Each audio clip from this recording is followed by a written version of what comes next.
선지자들 곧 선지자 학개와 이또의 손자 스가랴가 이스라엘의 하나님의 이름으로 유다와 예루살렘에 거주하는 유다 사람들에게 예언하였더니, 이에 스알디엘의 아들 수룹바벨과 요사닥의 아들 예수아가 일어나 예루살렘에 있던 하나님의 성전을 다시 건축하기 시작하며 하나님의 선지자들이 함께 있어 그들을 돕더니, 그때 유브라데 강 건너편 총독 다뜨네와 스달보스네와 그들의 동관들이 다 나와 그들에게 이르되, 누가 너희에게 명령하여 이 성전을 건축하고 이 성곽을 마치게 하였느냐 하기로, 우리가 이 건축하는 자의 이름을 아뢰었으나, 다 같이 읽겠습니다.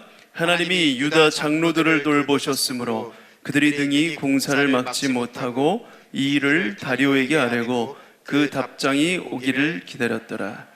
아멘. 할렐루야. 여러분, 네, 잘 지냈나요? 이번 주에 비도 많이 왔고 또 시험 기간이라 공부를 하든 안 하든 어쨌든 심적인 부담감이 있었기 때문에 여러분들의 얼굴이 지금 아주 걱정과 근심으로 가득 찬, 아니면 굉장히 잠으로 가득한 얼굴이기도 한데, 여러분들 오늘 예배 나왔으니까 이 시간만큼은 주님 앞에 좀 집중하면서 나가길 원합니다.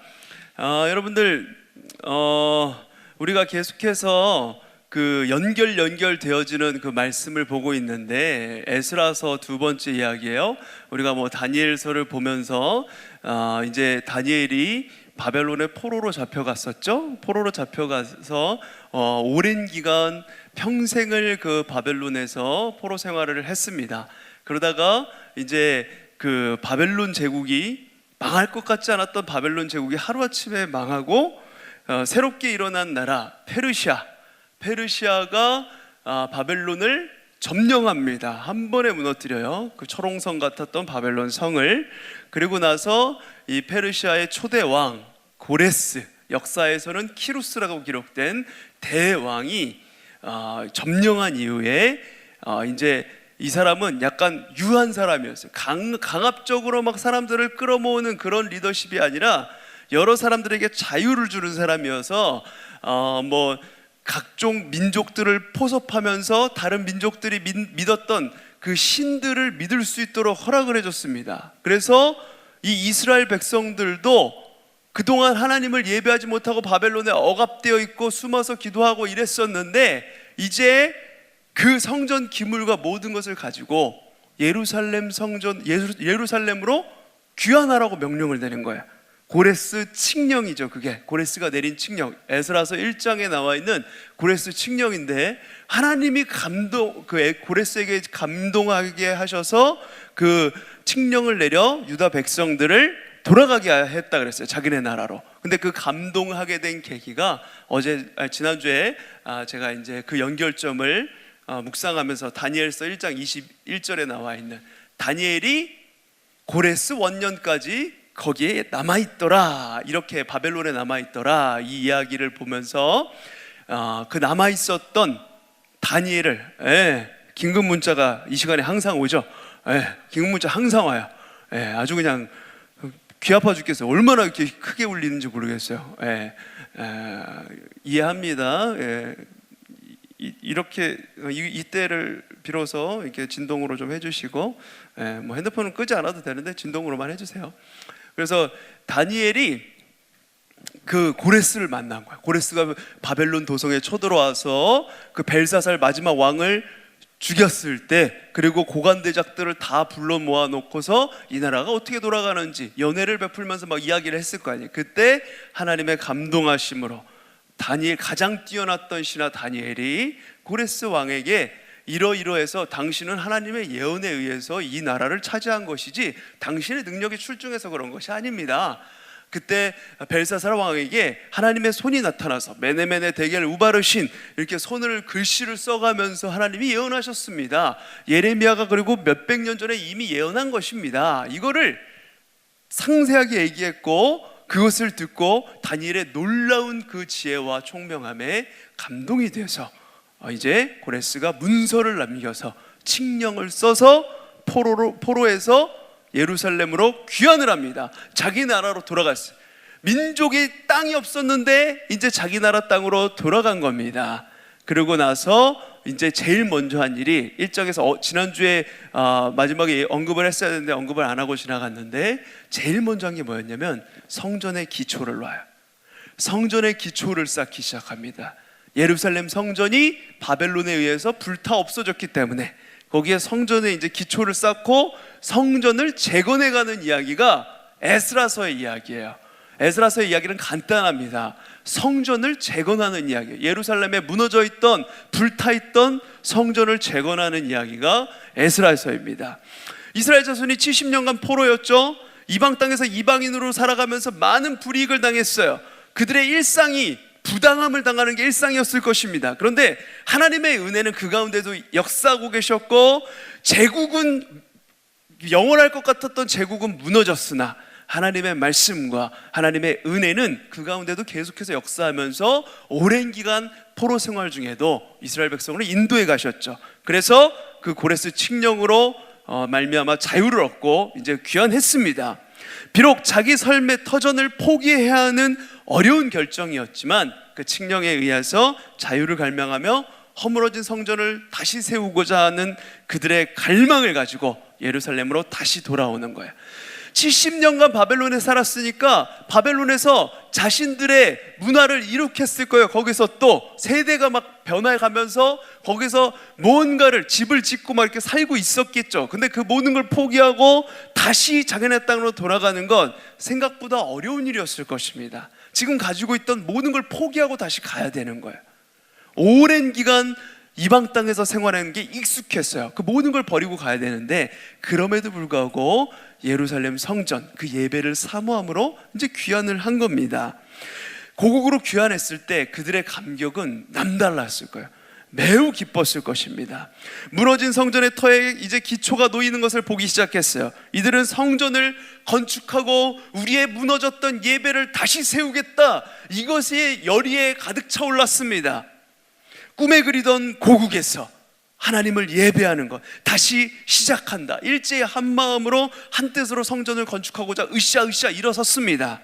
그러나 그 기쁨도 잠시, 그들의 열심을 막아서는 악한 세력이 등장해요. 우리 한 장 넘겨주시고, 이 오늘 읽은 그 5장 바로 앞에 보면 4장 1절에 유다와 베냐민의 대적이라고 기록이 되어 있어요. 유다와 베냐민의 대적이 등장을 하는데, 유다와 베냐민은 바벨론에서 포로 생활을 하다가 돌아온 사람들, 유다 백성들, 이스라엘 백성들 전부를 일컫는 말입니다. 전부를 지칭하는 말이에요. 그리고 그렇다면 유다와 베냐민의 대적은 누구인가? 구체적으로 사마리아 사람들을 가리킵니다. 사마리아. 여러분 나중에 요한복음에 보면 사마리아 여인이 물을 구하러 오는 그 장면이 있잖아요. 그래서 하나님 예수께서 만나주시고 그에게 생명수, 영원한 생명을 주시잖아요.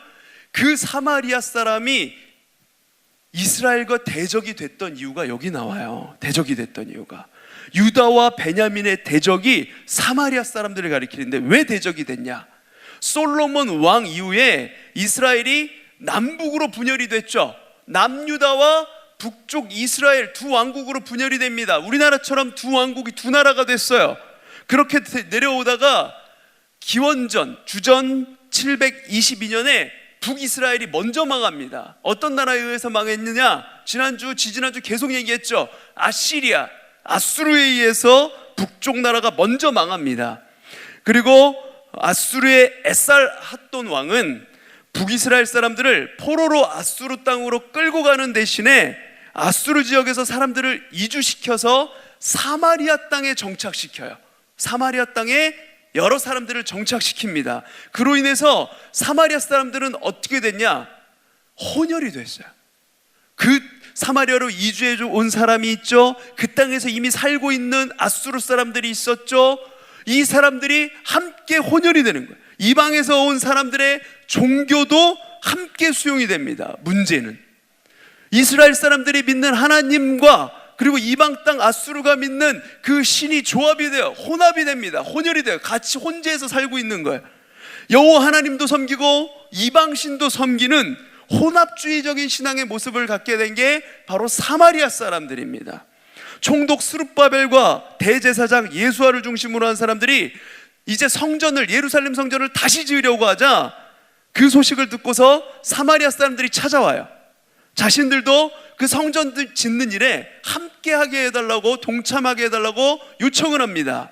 표면적으로는 포로에서 돌아온 사람들이 감격적으로 이렇게 돌아와서 함께 짓겠다라고 하는 어떤 그 감격스러운 장면 같지만, 그러나 성전을 건축을 시작한 일에 자신을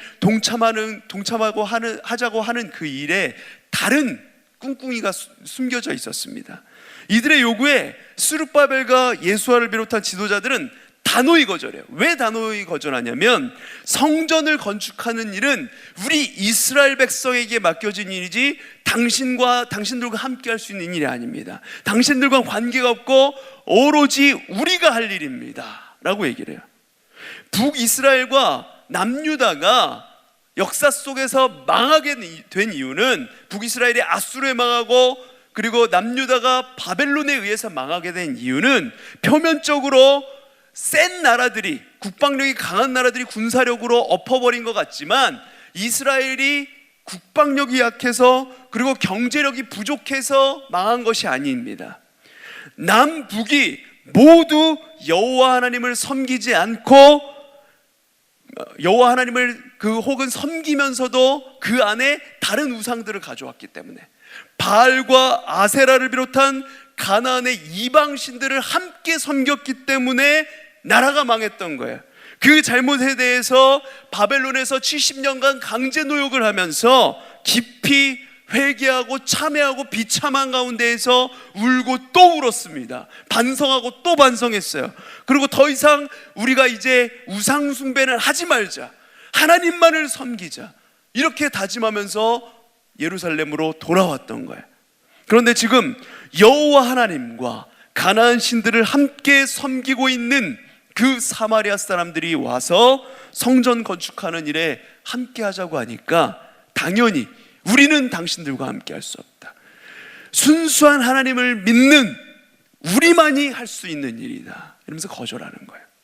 결국 사마리아인은 그 거절을 당하자마자 집요하게 방해하기 시작합니다.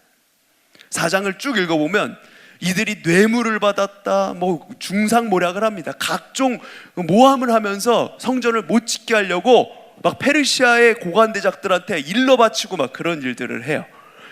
아주 집요한 방해가 시작됐고, 페르시아 왕 다리오 제2년 16년 동안이나 공사가 중단되는 결과를 맞이하게 됐습니다.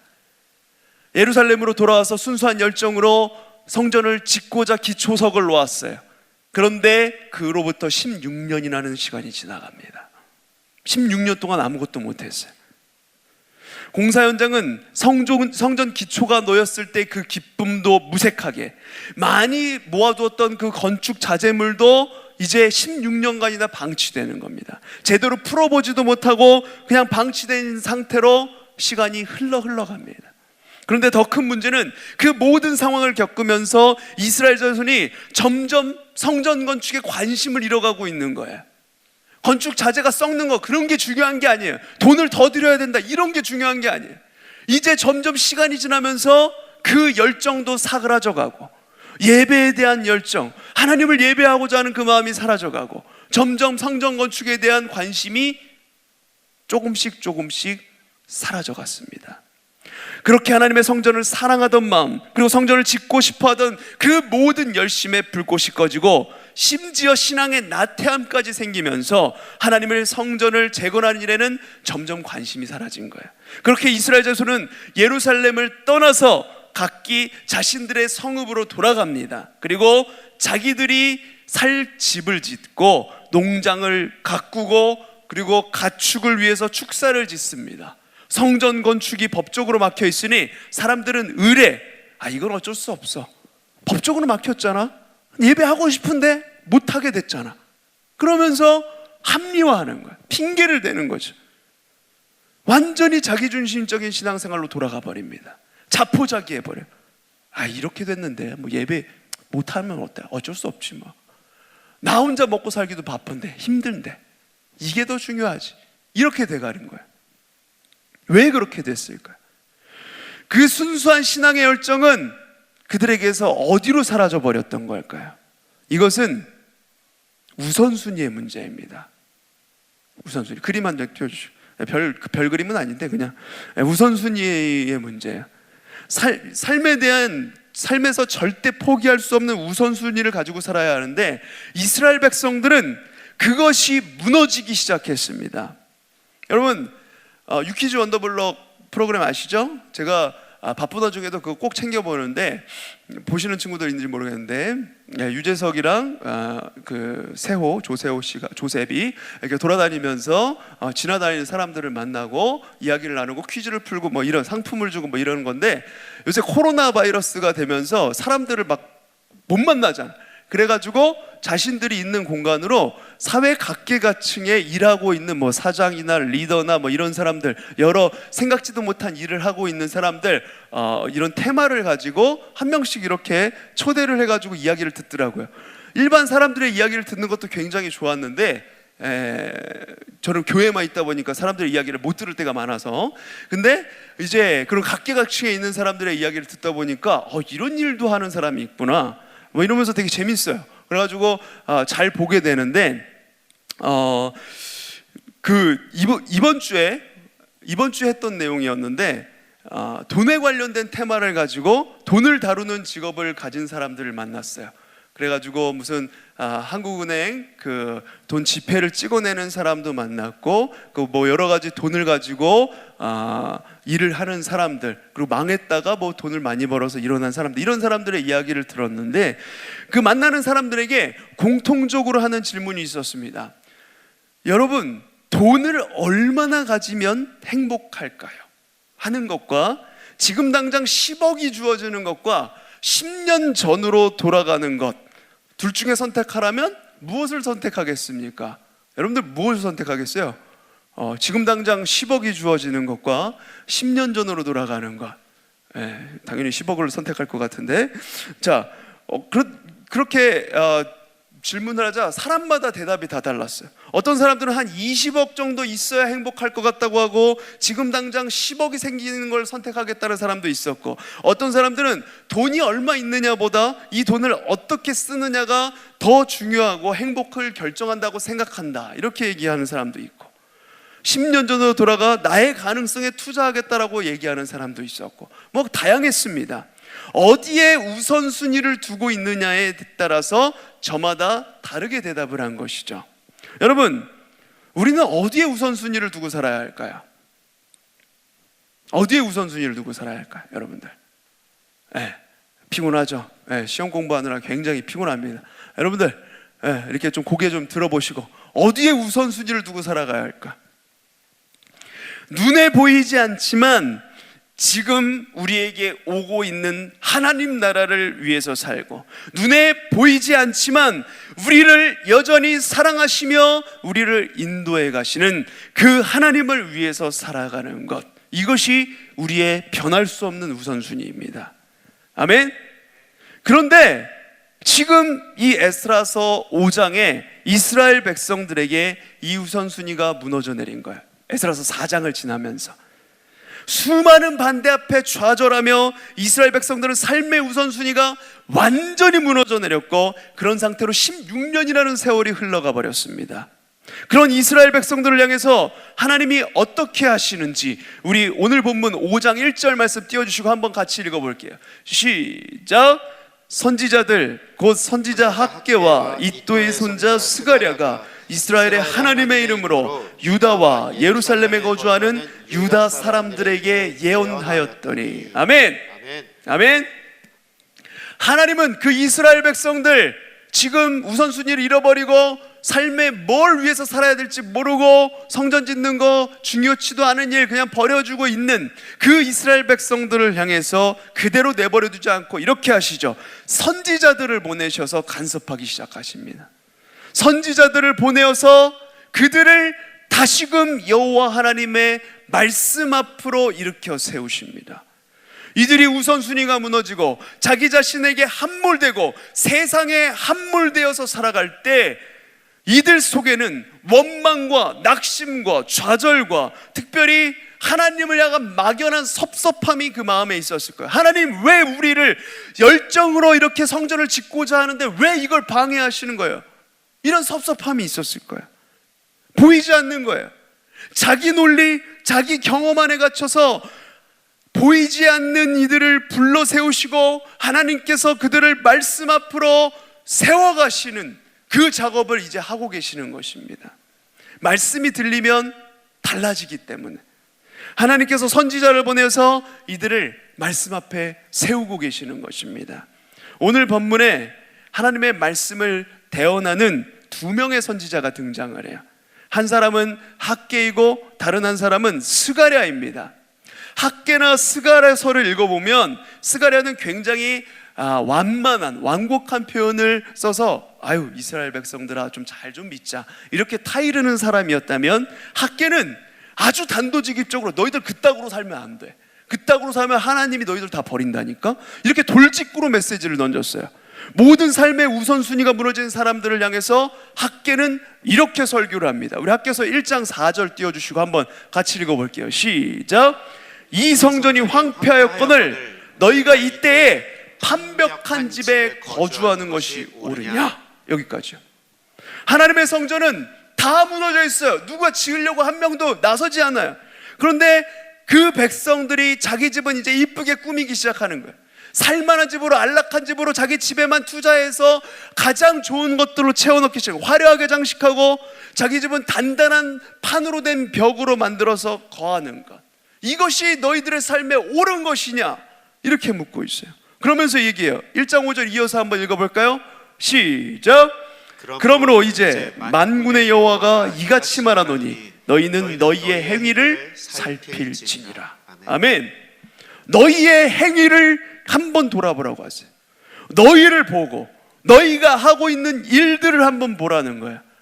한 장 더 넘겨주시고요. 그러고 나서 이렇게 얘기합니다. 학께서 1장 6절 다 같이 한번 읽어볼게요. 시작. 너희가 많이 뿌릴지라도 수확이 적으며 먹을지라도 배부르지 못하며 마실지라도 흡족하지 못하며 입어도 따뜻하지 못하며 일꾼이 삭슬 받아도 그것을 구멍 뚫어진 전대에 넣음이 되느니라. 한 장 더 넘겨주시고 9절도 읽어볼게요. 시작. 너희가 많은 것을 받았으나 도리어 적었고 너희가 그것을 집으로 가져갔으나 내가 불어버렸느니라. 나 만군의 여호와가 말하노라. 이것이 무슨 까닭이냐. 내 집은 황폐하였으되 너희는 각각 자기의 집을 짓기 위하여 빨랐습니다. 아멘. 우선순위가 다 무너지고 나니까 열심히 살았는데 열매가 없어요.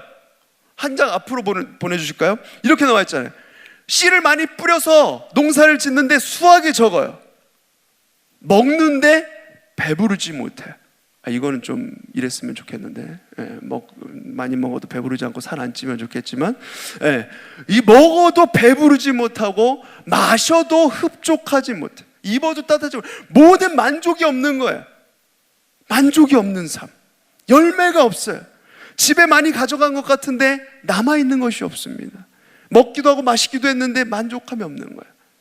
여러분, 우선순위가 살아있지 않으면 아무리 해도 진정한 만족은 있을 수가 없는 것입니다. 말씀 앞으로 가야만 우리의 실체가 보이기 시작하는 거예요. 세상의 수많은 말들과 우리의 경험에, 논리에 머물지 않고 하나님의 말씀 앞에 섰을 때에만 우리 자신들이 제대로 보이기 시작하는 겁니다.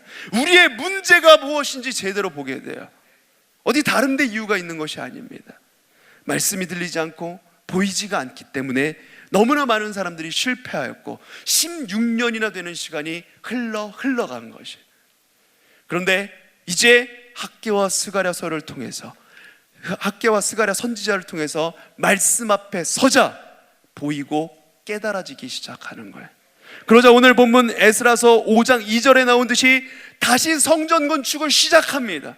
백성들이 성전을 건축하기 시작하자 동시에 어떤 일이 일어나는지 우리 5장 3절 말씀 다 같이 한번 읽어보겠습니다. 시작.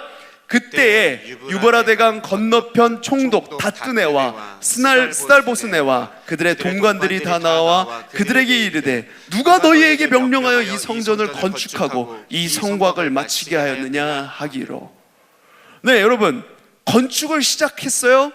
하나님이 말씀 앞에 서게 하고 무엇이 우선인지 보게 하셔서 성전을 다시 짓기 시작합니다. 그러자마자 어떤 일이 일어납니까? 총독과 서기관이 찾아와요. 왜 왔을까요?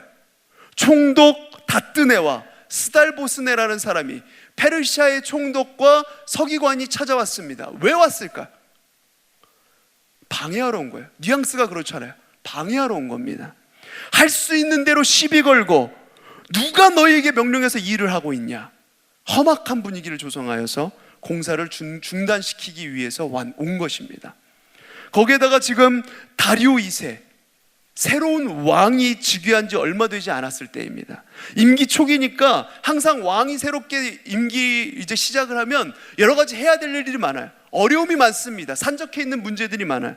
역사의 기록에 의하면 이 다리오 왕이 즉위하자마자 제국의 여러 곳에서 반란이 일어났다고 해요. 특별히 지금 우리가 보고 있는 때가 BC 520년, 주전 520년인데 이때 성전 재건이 시작됐는데 1년 전이었던 BC 521년에 바벨론에서 큰 반란이 일어났어요. 바벨론을 점령하고 몇 년이 흘렀는데 이 바벨론에 있던 사람들이 반란을 일으켰습니다. 그 상황에서 예루살렘에 성전을 짓는다, 이 소식을 들으니까 아무도 좋아하지 않는 거예요. 총독과 서기관들, 관리들이 아유, 쟤네들은 왜 이렇게 눈치도 없이 지금 성전을 짓는다 그래, 이러면서 아주 마음에 안 들었던 거예요. 할 수만 있다면 성전을 짓지 못하게 하고 싶었을 거예요. 여러분, 이렇게 하나님을 향한 우선순위를 회복하고 말씀 앞에 서서 하나님의 일을 한다고 할 때에도 반대가 찾아오고 방해가 찾아옵니다. 놀랍게도 하나님의 일을 하면 척척 순조롭게 잘 진행될 것 같은데 방해가 찾아와요. 방해는 끊임없이 존재합니다. 그런데 그때 놀라운 일이 일어납니다.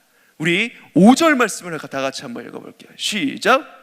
하나님이 유다 장로들을 돌보셨으므로 그들이 능히 공사를 막지 못하고 이 일을 다리오에게 알리고 그 답장이 오기를 기다렸더라. 아멘. 상식적으로 생각해 보면 그 지역의 총리가 등장해서 누가 이걸 시켰느냐, 누구 권리로 이거 성전 지으라고 했어, 이렇게 하면 백성들이 쫄아가지고 총리의 결정이 떨어질 때까지 공사를 중단하고 기다려야 되는 게 맞잖아요. 그런데 놀랍게도 말씀을 듣고 우선순위를 회복했던 이스라엘 백성들은 그것에 굴복하지 않고 공사를 계속해서 진행해 갑니다. 여러분, 지금 상황은 사장의 때와 다르지 않아요. 상황도 똑같고 거기에 있는 사람들도 다 똑같습니다.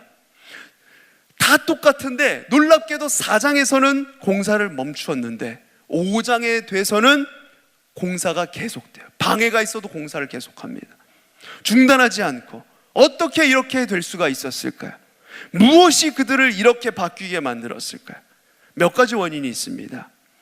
5절을 다시 한 번만 보세요. 이렇게 나오죠. 하나님이 유다 장로들을 돌보셨으므로. 여러분, 여기서 돌보셨다는 이 표현을 원어 그대로 번역하면 하나님의 눈이 장로들 위에 머물러 계셨으므로 라는 표현입니다. 할렐루야. 하나님의 눈이 이스라엘 백성들의 지도자들인 장로들 위에 머물러 계셨어요. 이것은 굉장히 문학적인 표현입니다. 오늘 본문에 총독인 다뜨네와 서기관으로 추정되는 스달보스네가 왔습니다. 이 당시 문화 속에서 왕을 대신하는 총독과 서기관들을 흔히들 뭐라고 얘기했냐면 왕의 눈이다, 왕의 눈이 되어서 왕이 보지 못하는 것들을 보고 전달해 주는 사람들이다, 이렇게 얘기를 했어요.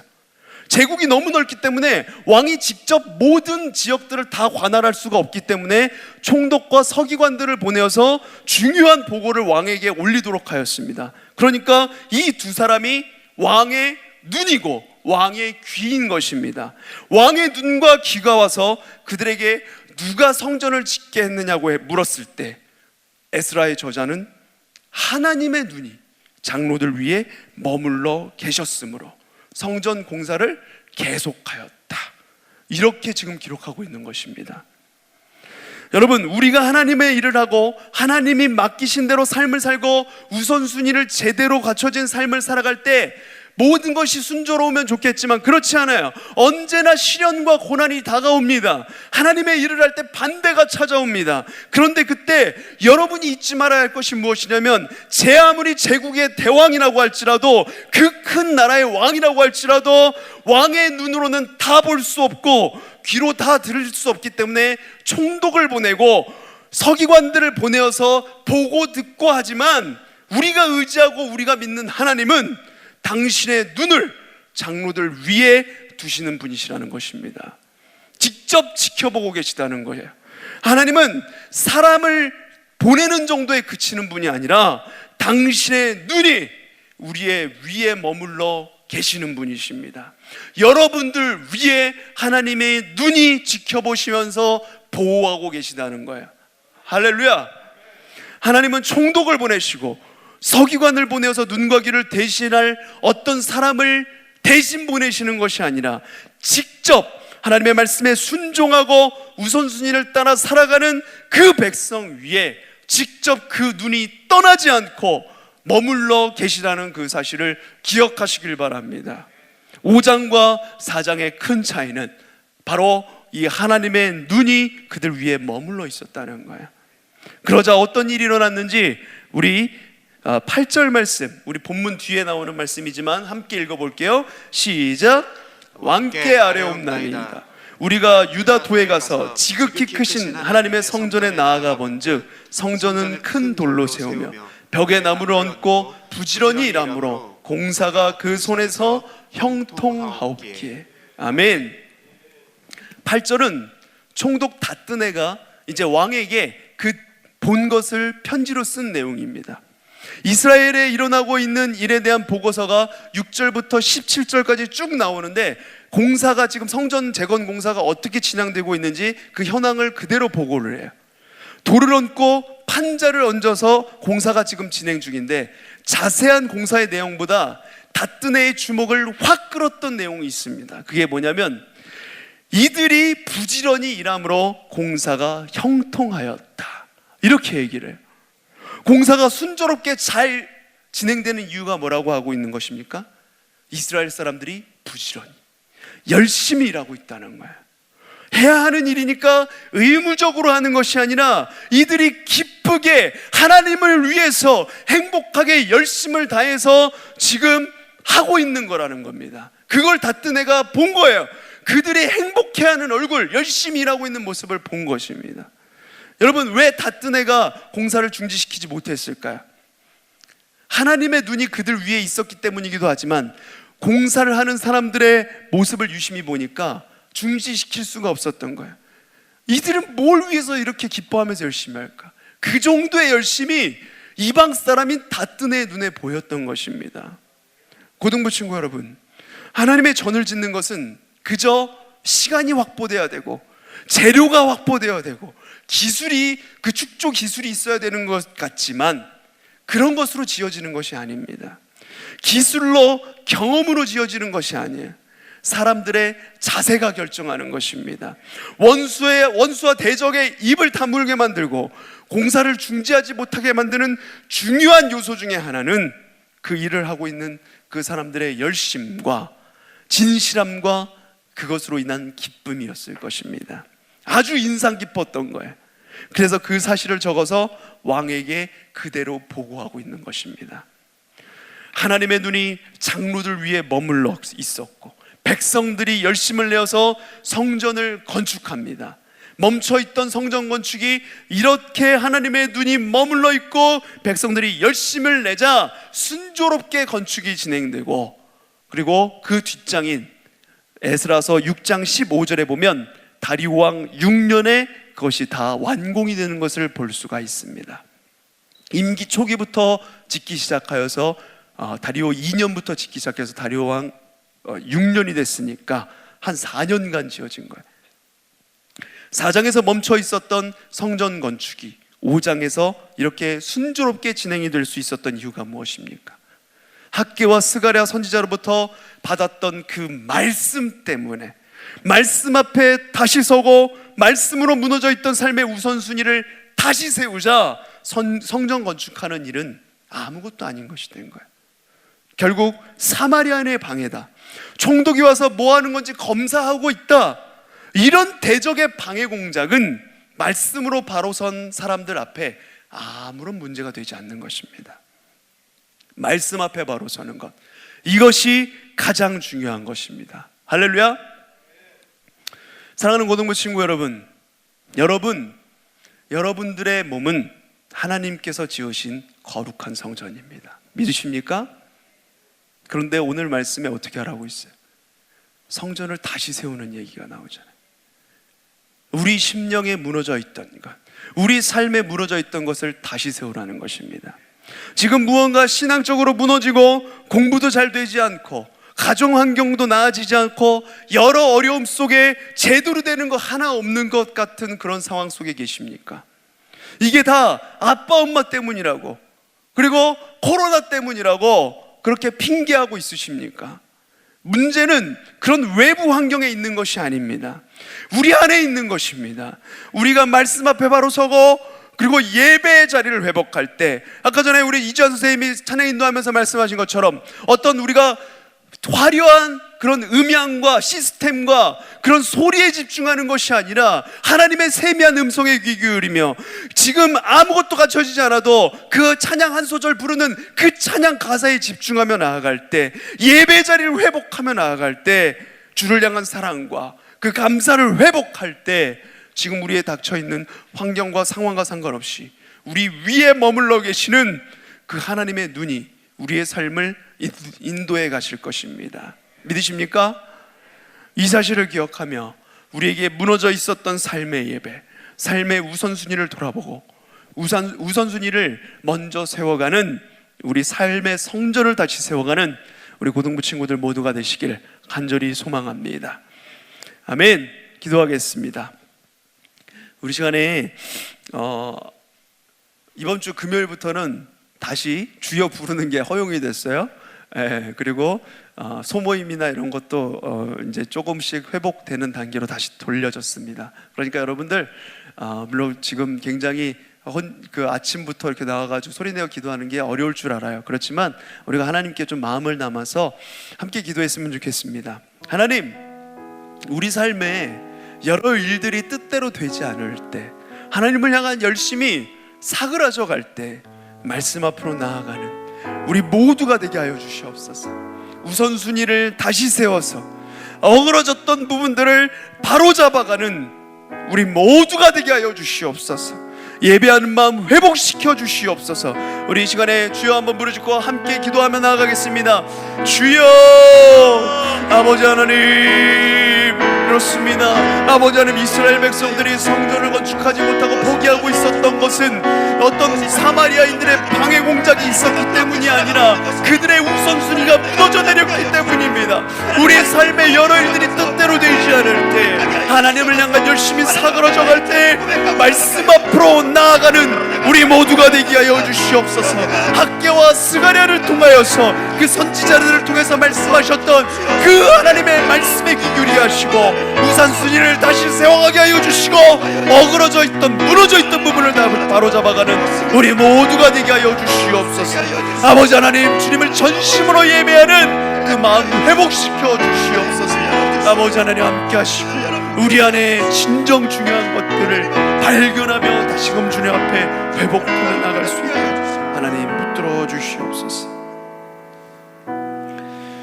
아버지 하나님, 이스라엘 백성들이 말씀 앞에 바로 섰을 때, 삶의 우선순위를 바로 세우고 예배 자리에 나왔을 때 하나님의 눈이 그 위에 머물렀고 성전 건축이 순조롭게 진행되었던 것을 보았습니다. 아버지 하나님, 신앙적으로, 가정환경으로, 성적 때문에, 그리고 지금 끝나지 않는 이 코로나 상황 때문에 우리 삶의 여러 부분에서 다 어긋나 있고 원하는 일들이 잘 되어가지 않을 때 외부 환경을 탓할 것이 아니라 우리가 다시금 말씀 앞에 바로 서게 하여 주옵시고 예배의 자리를 지켜나가게 하여 주시옵소서. 삶의 우선순위를 바로 세워서 늘 위에 머물러 계셔서, 우리 위에 머물러 계셔서 우리를 인도하고 계시는 그 주님을 인식하고 바로 보게 하여 주시옵소서. 우리를 새롭게 하여 주시옵소서. 아버지 하나님, 여전히 계속되고 있는 이 코로나19로 인해서 모든 것이 억울하게 느껴지고 망한 것 같이 느껴질 때, 수업 생활이 망한 것 같이 느껴지고 어그러진 것 같이 느껴질 때, 다시금 말씀 앞으로 나아가 먼저 우리의 삶을 바로 세워가게 하여 주시옵소서. 모든 것을 이겨낼 힘을 주님께서 허락하여 주시옵소서. 우리 친구들 건강과 안전 또한 지켜주시고, 아버지 하나님, 더운 여름에 또한 시험 기간이 다가오는데 아버지, 지치지 않고 모든 것을 잘 이겨내고 견뎌내고 해낼 수 있도록 하나님께서 힘을 주시옵소서. 예수 그리스도 이름으로 기도드립니다. 아멘. 우리 시간에 찬양하며 헌금하도록 하겠습니다. 은혜 아니면 우리가